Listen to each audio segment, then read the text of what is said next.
So what am I going to talk about? I'm going to talk about the fact that real estate right now is very difficult. Why is it difficult? Well, since about 2018, we've had a bunch of shifts here in North Texas. And a shift would be a slowdown that's so significant that it feels dead to most agents. And shifts that I've seen so far have lasted usually about 6 to 9 months. If you close a deal during that shift, consider yourself lucky. Now, there are some agents, some mega agents running some very large teams that seem to defy this. And I've wondered why. And I think what it has to do with is that these agents, they're ladies, and they are very relational with their clients. They have pie events, they write handwritten notes to their clients, and these things matter to a lot of the people they're working with. Now, if somebody was to offer me a $15 Costco pie where I had to drive out of my way to go get it at some event, I wouldn't go. If some salesperson was to send me a handwritten note saying, "Hey, thanks for coming by, here's my card," I'd throw it in the trash. But apparently it works for a lot of people, I guess other women, and the women make the decisions as to what agents they're going to go with. So guys like myself, we tend to be more transactionally oriented. I think it's our nature. Let's make a deal. I'm going to do the best thing I can. I'm going to be professional. Call me when you got another thing coming up. Great, thank you. Congratulations on your new house.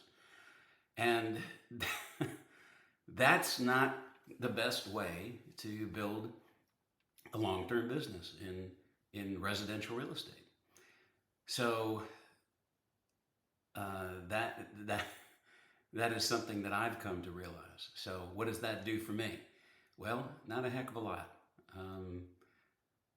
I built my business by buying leads, and that's when leads were inexpensive. I started in 2012. I could buy a lead in Prosper for $25, $35 a lead. Figure you go through 50, 60 leads, Zillow or Realtor.com, and then you make a deal.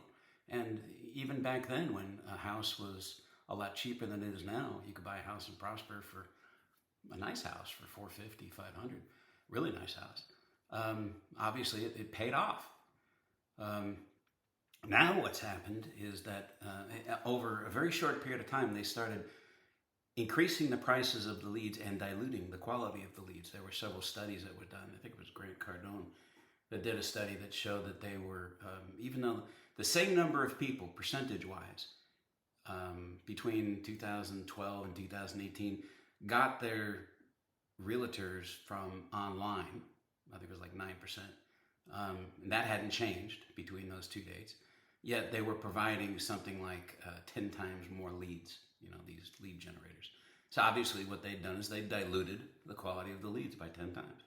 In addition, the prices were going up dramatically. Now, if I want to buy a lead in Prosper, it's what they have market-based pricing, which basically means that you are going to pay whatever the market is at that particular moment. Even if you bought in at a cheap price, you're not paying that cheap price. You're paying the price that it is currently. So right now it's averaging somewhere around $1,500 to $1,800 a lead.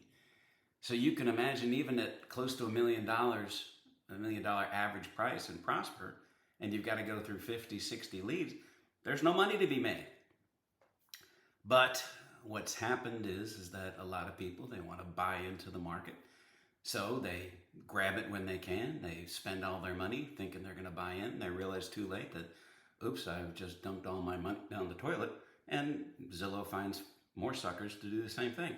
Meanwhile, the people that have been in the business for a long time, such as myself, 13 years, $60 million in business, we can't buy the leads and not make it profitable. Now, there are caveats, and those caveats is that apparently behind the scenes, there are cheaper leads, if bought in bulk, that Zillow offers that are higher quality leads. but the average Joe is not going to be able to touch those. If you're buying maybe $5,000-$10,000 a month, maybe you can qualify for those leads. Now, I've been there. I was spending that money in that range, and when we hit our first shift, darn near bankrupted me.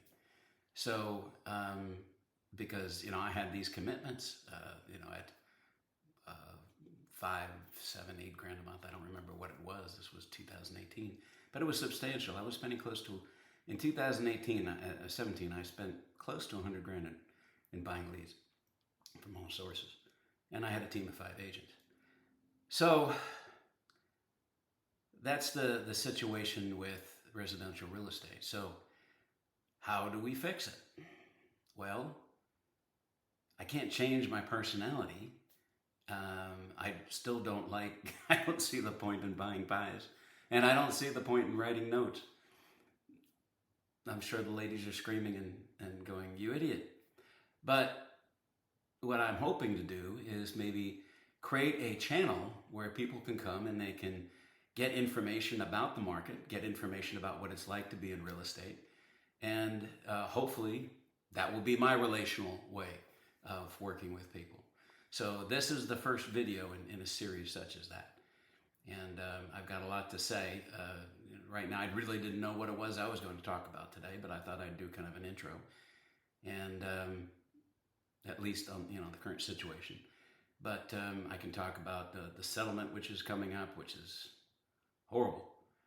And it's going to dramatically affect real estate. And I'll talk about that in another video. It's just too long to talk about here.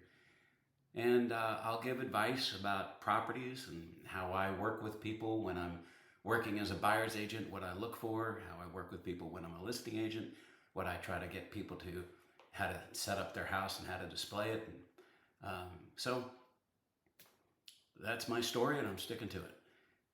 Anyway, thanks for watching, and I'll be back soon.